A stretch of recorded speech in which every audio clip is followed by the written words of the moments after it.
जय श्री कृष्णा। कैसे हैं आप लोग फ्रेंड्स? आज हम चर्चा करने जा रहे हैं राहु सूर्य के विशेष संबंधों के बारे में, क्योंकि जहां सूर्य सफलता के कारक हैं, उस सफलता को आपको प्राप्त ना होने देना, यह कार्य है राहुदेव महाराज का। तो देखिए, बहुत ही विशेष इस समय पर योग निर्मित होने जा रहा है, क्योंकि इस समय कुछ ऐसा होने जा रहा है जिसकी वजह से इन दोनों ग्रहों का एक दूसरे को सपोर्ट प्राप्त होने जा रहा है। तो इस पर हम पूर्णतया चर्चा करने जा रहे हैं, क्योंकि ये योग आपके जीवन में एकदम से चीज़ों को तो परिवर्तित करेगा ही, साथ में आपकी बहुत सी ऐसी चीज़ें होंगी जिनको आप लंबे समय से प्राप्त करना चाह रहे हैं, और उसमें आपको किसी भी प्रकार से गोचर की हेल्प नहीं प्राप्त हो रही। गोचर की हेल्प को प्राप्त करने के लिए सर्वप्रथम आपको ग्रहों का स्वभाव जानना होगा और नक्षत्रों का स्वभाव जानना होगा, क्योंकि आपने ये तो सुना ही होगा कि प्यासा कुएं के पास जाता है, कुएं को प्यासे के पास नहीं आना होता। क्योंकि जब भी हम किसी की मदद लेना चाहते हैं तो उसके अनुरूप हमें कार्य करना पड़ता है, उसकी प्रशंसा करनी पड़ती है, उसकी वंदना करनी पड़ती है, और साथ ही साथ उसके लाभ प्राप्त करने के लिए उसको जो चीज़ें अच्छी लगती हैं उसको करना पड़ता है। तो देखिए, इस समय पर राहु और सूर्य जो कि आपके लग्नगत बैठे हुए हैं, बुधदेव इस समय इनके साथ में गोचर कर रहे हैं, जिन्होंने कि बुधादित्य राजयोग बनाया हुआ है। अब यहाँ राहु जो आपके अष्टम भाव में बैठे हुए, अष्टम भाव क्या होता है? बाधाओं का घर होता है। लेकिन अष्टम भाव में एक चीज़ अच्छी होती है कि जब अन्य ग्रह यहाँ पर आते हैं तो वो आपके लिए थोड़ी सी निगेटिविटी को लेकर आते हैं, और राहु यहाँ पर आपके लिए सकारात्मकता को लेकर आते हैं। चीज़ें जो हैं आपके लिए विशेष होती हैं। अब यहाँ पर इस शुभता और अशुभता के परिवेश में आपको किस तरीके से इनमें लाभ प्राप्त करना है, क्योंकि राहु जो है बेहद महत्वपूर्ण ग्रह है। कलयुग पाप प्रधान है और राहु भी पाप प्रधान है। आप कलयुग में अगर सर्वे सर्वा किसी को मान सकते हैं तो राहुदेव महाराज को ही मान सकते हैं। राहुदेव महाराज निगेटिविटी के कारक माने जाते हैं, लेकिन अगर ये सकारात्मक हो जाए, आपकी मदद करने लग जाए, तो फिर देखिए चीज़ें जो हैं आपको बहुत तीव्रता से प्राप्त होती हैं, और इतनी तीव्रता से प्राप्त होती हैं कि उसमें अचानक का भान आ जाता है। यहाँ पर लाभ के लिए आपको प्राप्त करना होगा इनकी विशेष कृपा को, और वह कृपा कहाँ से आपको प्राप्त होने वाली है? क्योंकि इनका एक षडाष्टक योग बना हुआ है, 6 और 8 का संबंध। 6 और 8 के संबंध को हम हानि संबंध में मानते हैं, क्योंकि ये एक दूसरे के साथ मित्र ग्रह भी होते हैं तो अशुभता उत्पन्न करते हैं। लेकिन यहाँ पर आज कुछ ऐसा होने जा रहा है जिसके प्रभाव से इस समय पर चीज़ें जो हैं आपके लिए कह सकते हैं कि काफ़ी हद तक शुभ होती हुई दिखाई देंगी, और इस शुभता में विशेष योगदान रहने वाला है सूर्यदेव महाराज का। सूर्य की सफलता, प्रसिद्धि और आपके कीर्तिमान स्थापित करने का, और साथ ही साथ आत्मविश्वास, डेयरिंग पावर, ये सारी चीज़ें जो होती हैं सूर्य के ही प्रभाव से आती हैं और आपके लिए विशेष योग कारक हो जाती हैं, विशेषकर क्योंकि ये नौकरी के कारक होते हैं, नौकरी से संबंधित लोगों के लिए, और सफलता है तो फिर बिजनेस भी इसमें इन्वॉल्व हो जाता है। तो आइए जान लेते हैं इनके प्रभाव आपके लिए किस तरीके से इस समय पर बदलने जा रहे हैं और क्या आपके लिए शुभ हो सकता है। तो बने रहिए हमारे साथ इस वीडियो में, एंड तक आपको बहुत कुछ जानने के लिए मिलेगा। वीडियो बहुत ज्ञानवर्धक होने वाला है। यदि आपके लग्न में 4 नंबर बना हुआ है, यानी कि कुंडली के प्रथम भाव में, तो ये राशिफल आपके लिए। कुंडली में कहीं भी चंद्रमा के साथ 4 नंबर बना हुआ है तो ये राशिफल आपके लिए। कुंडली ना होने की स्थिति में आपसे नाम राशि से भी देख सकते हैं।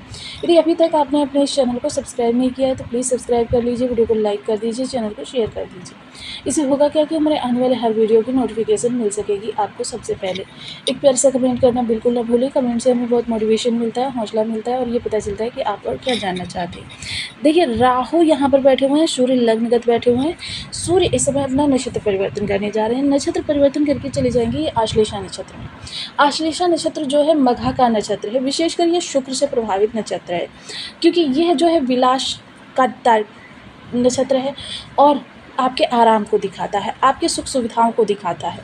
तो यहाँ पर आपको जो चीज़ें हैं बिना प्रयास के बहुत ज़्यादा प्राप्त होती हुई दिखाई देती हैं। सूर्य सफलता के कारक हैं, तो इस समय नौकरी संबंधी आप कुछ भी करना चाहते हैं, और अगर आपको देखिए राहु की भी इसमें मदद चाहिए, राहु को इंक्लूड करना है, क्योंकि राहु देखिए मौका बनाते ढूंढते नहीं हैं, मौका बनाते हैं।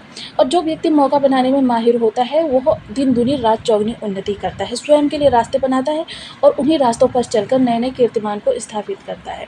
यह समय काल आपके लिए अति उत्तम होने जा रहा है, क्योंकि इस समय देखिए राहु की शुभता अगर किसी भाव के लिए हमें चाहिए हो तो उस भाव से संबंधित सबसे पहले तो आपको रहस्य बनना होता है, क्योंकि आप राहु स्वयं रहस्य हैं, और जब तक रहस्य होता नहीं है, जहाँ पर आप चीज़ें शेयर करना प्रारंभ कर देते हैं पार्टनर के साथ, या देखिए कोई भी आपका विशेष खास हो, किसी के साथ भी आप चीज़ों को शेयर करते हैं, तो वहीं से राहु की जो निगेटिविटी होती है प्रारंभ हो जाती है। और राहु की निगेटिविटी, क्योंकि देखिए यह जो समय चल रहा है यह राहु प्रभावी समय काल चल रहा है, राहु की निगेटिविटी भी बहुत बड़ी है, कभी फिर उन कार्यों को बनने नहीं देते, उसमें इतनी ज़्यादा नकारात्मकता भर देते हैं।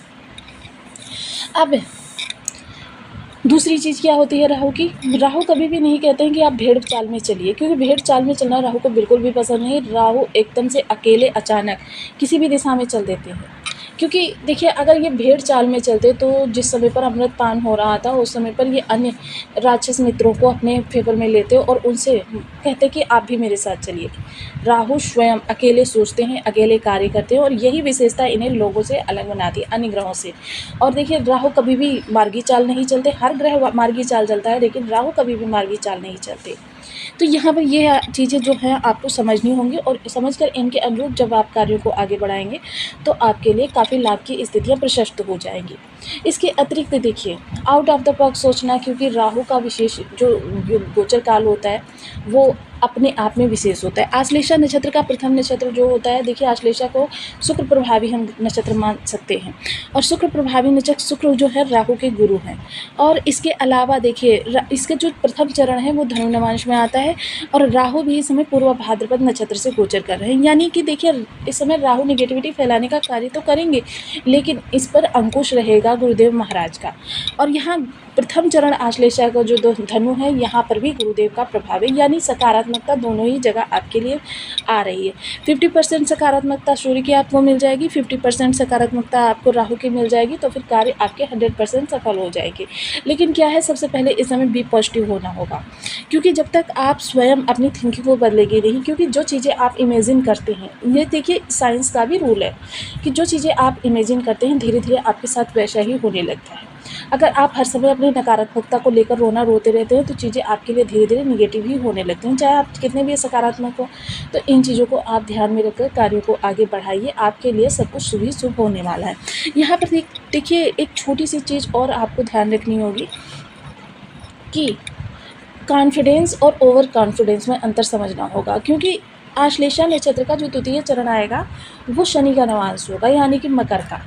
और मकर जो होता है वो आपकी देखिए मेहनत को दिखाता है, आपको कठिन परिश्रम तो करना होगा लेकिन आउट ऑफ द बॉक्स चीज़ों में छोटे छोटे से परिवर्तन करने होंगे। परिवर्तन, विविधता अन्य लोगों से, क्योंकि ऐसा नहीं है कि वो कार्य जो भी कार्य चल रहे हैं वो कार्य आप स्वयं अकेले कर रहे हैं, और भी लोग हैं उस फील्ड में। उस फील्ड में आपको ये देखना होगा किस प्रकार से आप अपने आप को उन लोगों से अलग बना सकते हैं। रहस्य बनाकर रखिए, चीज़ें आपके लिए अनुकूल होनी प्रारंभ होगी। वहीं एक छोटा सा उपाय आपके लिए बता देती हूँ, जिससे सूर्य और राहु के आपको सकारात्मकता और ज़्यादा प्राप्त हो जाएगी। सबसे पहले सूर्य के अगर हमें प्रभाव प्राप्त करने हो तो अनुशासन प्रिय बनिए। देखिए अनुशासन बाहर का उतना ज़्यादा आपको सफल नहीं बनाता है जितना आपका स्वयं का अनुशासन आपको सफल बनाता है।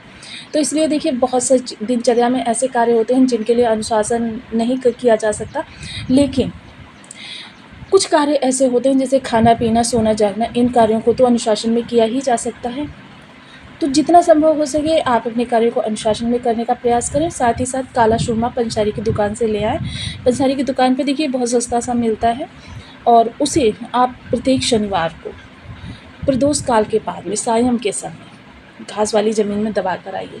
शुक्र की शरण में जब राहु को पहुंचाएंगे तो आपके लिए विलासतापूर्ण जीवन और सुख के द्वार खुल जाएंगे। तो आपको वीडियो कैसी लगी मुझे कमेंट बॉक्स में जरूर बताएं। चैनल पर न्यू है तो प्लीज़ वीडियो को लाइक शेयर, चैनल को सब्सक्राइब करना बिल्कुल ना भूलें। मिलते हैं नेक्स्ट वीडियो में, तब तक के लिए नमस्कार, अपना ध्यान रखें, स्वस्थ रहें, मस्त रहें।